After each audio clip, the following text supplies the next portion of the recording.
Damn journalists. This is Autopsy Simulator. We're here on Xbox Series X. Be sure to like the video. Subscribing is great as well. They called about my wife. I told them to stop calling about my wife because she was everything, and now I have nothing.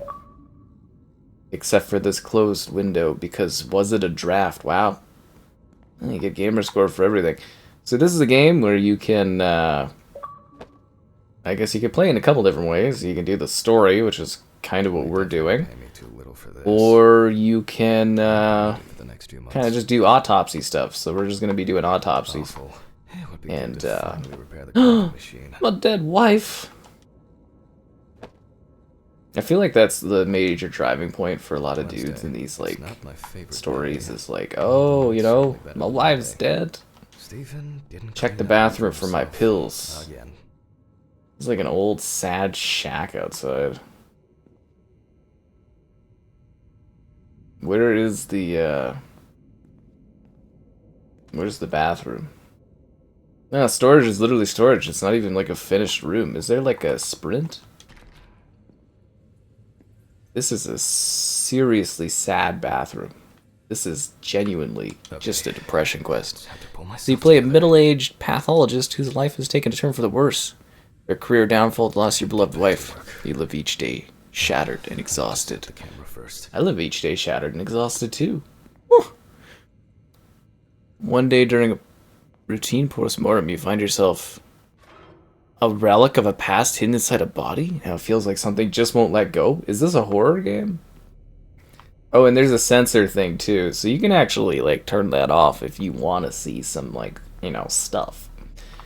Okay. Considerable collection. Take the camera from the storage room. Well, I guess it's censored, so that should be okay, I suppose. In-game bodies, organs, injuries, all that kind of stuff. Puzzles to solve things of life, and, you know, blah blah blah. It's an autopsy game, so it's like, it's pretty straightforward. I don't see any need to mess with the electrics. They are Take the camera. Oh, we're gonna be shooting some smut stuff. Okay, I got it. Don't forget, hit the record button this time. Yeah, Jack. Stop being such a failure, Jack. Ugh, I hate when Jack does this.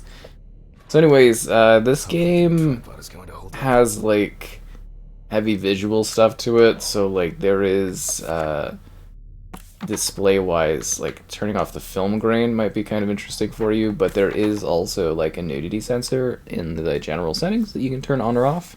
Thought that was something worth mentioning. And then just, like, if you turn off the film grain, like, I think it gives you a little bit of a clearer picture of, what the game looks like, but I think you lose, like, the vibe and the aesthetic a bit, because it's, like, 1080p, 60 FPS, which is, you know, it is what it is, but the film grain kind of helps hide that a little bit better, if that makes sense, but it also, like, you know, like, it's film grain, right? Anyways, let's get shooting, and, let's get a tootin'. VHS. Wow, this really is depressing. Now, I just have to get everything in frame.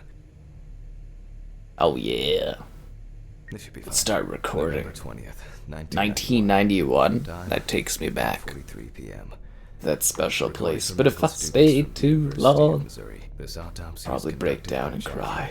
Hello, Oh, everyone. chalkboard, okay. Welcome to the Toby autopsy room. Chambers. Today you will have the dubious pleasure of following a full autopsy, step by step. For those of you who have already performed your first autopsy, this will refresh your basic knowledge. In Good. turn, for those whose knowledge is only theoretical, I advise not to watch this after a meal. Out of order.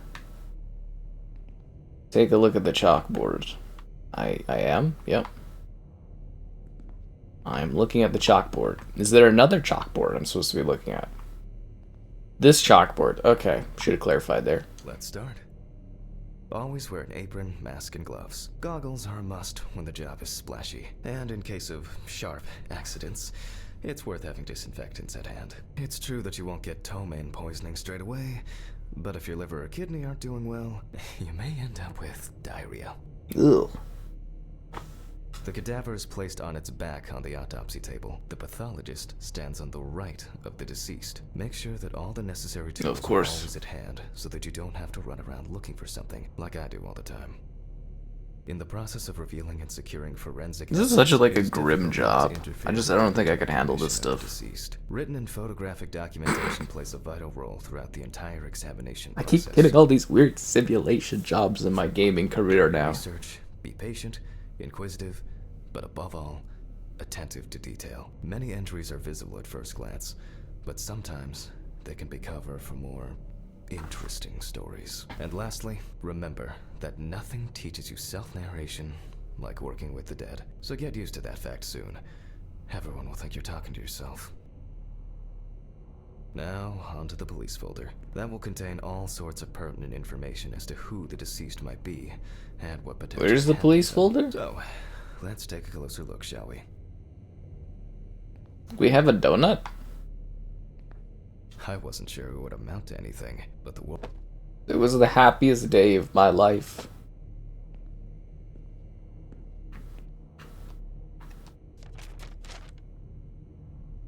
This is incredibly blurry. On the outskirts of a parking lot at a gas station. Okay. He often begged and persistently offered drivers to wash their car windows. Alright.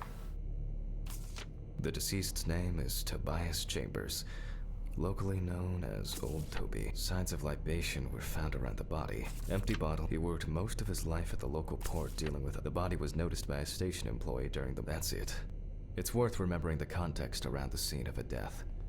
This allows you to better interpret any traces found on the body. Find some protective gloves. Done. We get to do the thing where you squish the edges of the... Yeah, that's what I'm talking about. Where I left the camera. It's in here somewhere. Aha! There you are. Seems very authentic. It was here somewhere. A Polaroid, really? As I mentioned at the beginning, before we begin the internal examination, we need to document the cadaver and voila! Now we move on to the next step. Nice. Take your time. Look at the corpse from different sides, from different angles, up close, and from a distance. You're looking for anything out of the ordinary. You can zoom in with the Polaroid like this? What am I supposed to be taking pictures of, like marks? A poorly healed wound. Looks old. I'll take a closer look later. Oh, that looks like something that would cause a concussion. That's something interesting. It will be necessary to check whether this injury was severe enough to cause damage to the brain. Every lost body tells a story, am I right? Some wounds in the feet and signs of frostbite, probably because the subject's shoes hardened hands, worn out by physical work, and in a moment, we will check which of our initial observations will be worthy of further consideration. But before we get to that, I need to write down some basic data. Where's the photo board? I thought this was another blackboard, to be honest. Reminds me of Alan Wake 2 there, where you're doing the, the info board thing.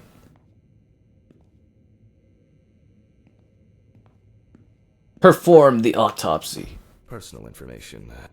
The deceased was unclothed. Date.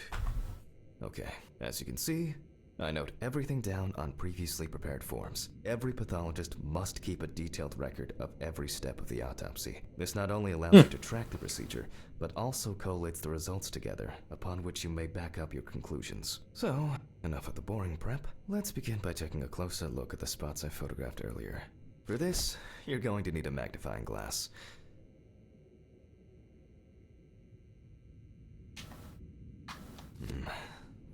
Let's take a look at that brain injury. I confirmed the presence of ecchymosis on the deceased man's head. The appearance indicates the intravital nature of the wound. Add alcohol, which I can clearly smell, and this was an accident just waiting to happen.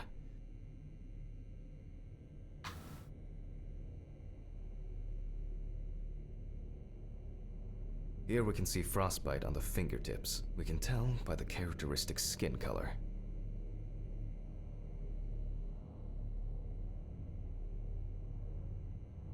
It looks like a burn mark, no doubt painful, but it's not pertinent for this case.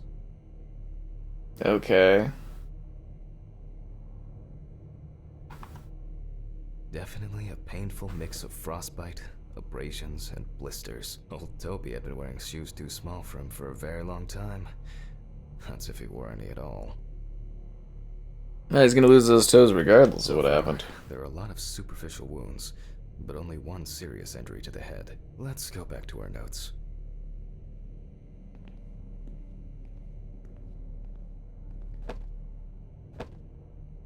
On the clipboard mannequin. Oh, yeah. Bring out my clipboard. Mark the location of the entries and make notes. The head wound.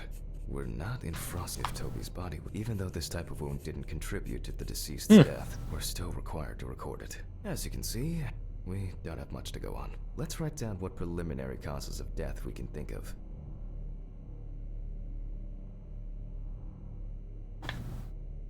Okay. Various types of accidents are a common cause of death among the homeless and the elderly. Perhaps old Toby slipped and accidentally hit his head. The nights have been particularly nasty lately. We will check if there are any signs of freezing internally. Considering the conditions in which he slept, his body may have become hypothermic. This is of no interest to us. Since the deceased clearly smelled of alcohol, I'll add alcohol poisoning to our list. Cool. We still have one thing left from the What's the business. next part of our master plan? The rigor mortis? Well, we take our deceased by the hand, gradually re-raise it,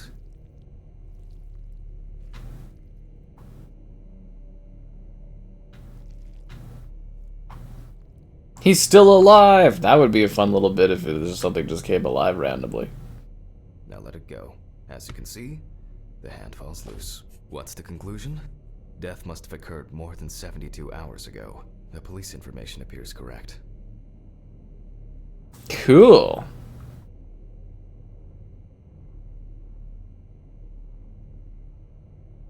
Head trauma seems the most promising, so we'll start there. For this, I need an oscillating saw. Yes! Oh. The cut is made from ear to ear.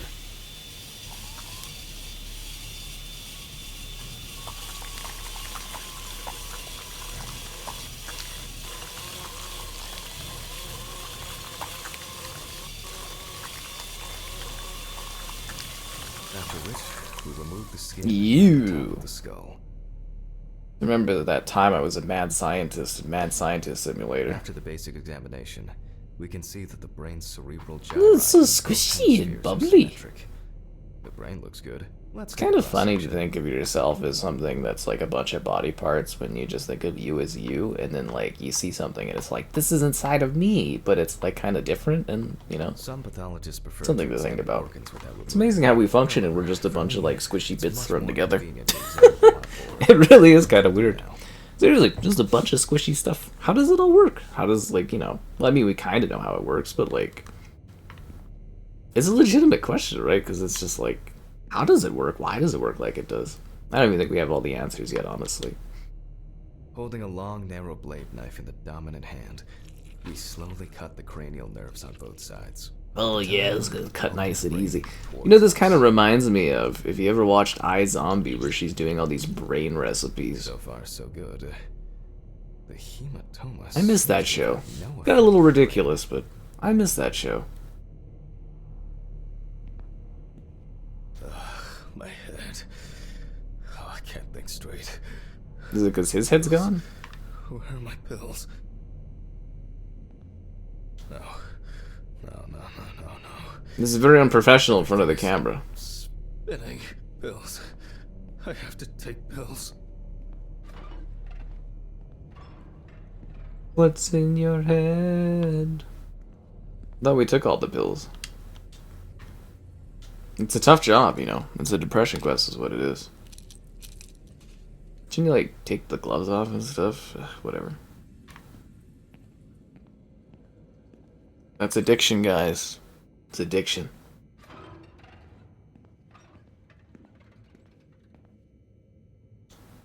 What's next? We can rule the fatal accident out as well. Exclude fall. Brain is in good condition, so we have no choice but to proceed to the internal examination of the other organs. I grab a scalpel from my kit. Grab the scalpel? I mean, it's very handholdy, but of a letter Y. You know. We use a deep cut to reach all the way to the ribs and to penetrate the abdominal wall. Alright, now we peel back and separate the skin.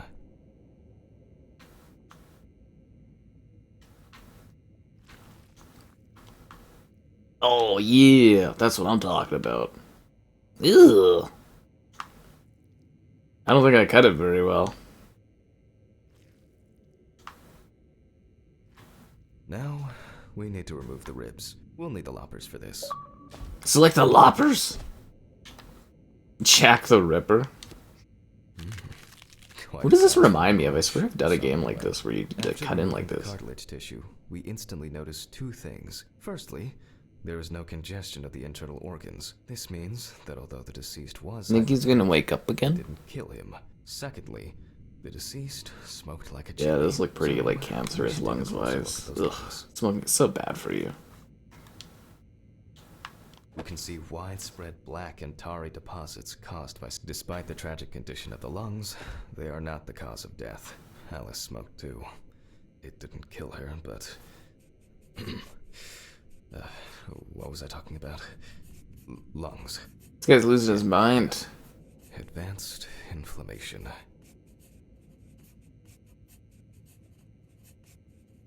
Spinning the lung around. What now? The syringe. Now's a good time to... The syringe. Specifically 3. From the 5 milliliters from the left ventricle should do it. Right from the eye. This is very useful in indicating long-term alcohol abuse. Left on the bladder, we draw about 10 milliliters of fluid. Huh. Now we take our samples to the centrifuge. But before I do that, I need to find my notebook. My dyscalculia means that I always double-check the settings. I gotta go to the office.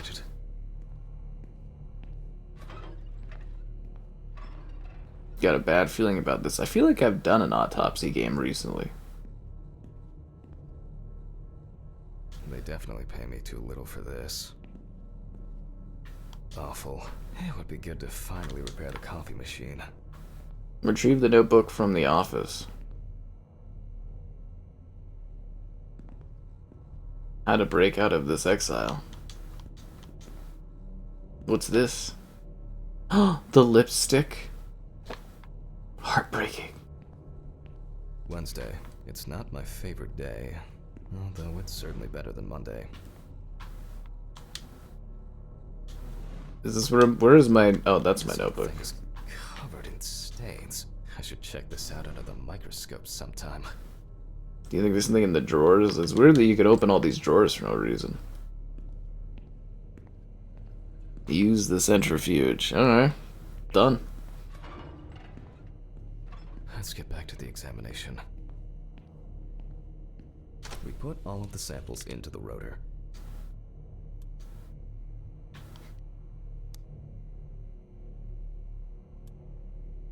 Now, we set the appropriate time and speed. How long do I start it for?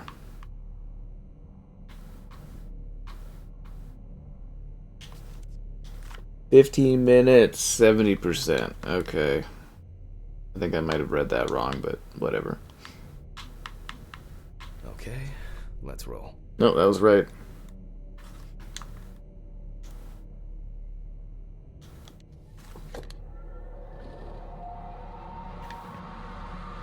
Cool. Well, it's definitely got a vibe, I'll tell you that much. Oh shit. The fuses again.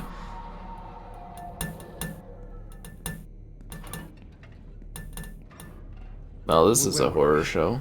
Oh yes. The blood alcohol concentration. Oh, I thought I was gonna go fix the fuse. Okay, never mind. This is a very underfunded area. Let's see what we've got here. Everything's separated as it should. Our lab is closed until tomorrow after the last, incident.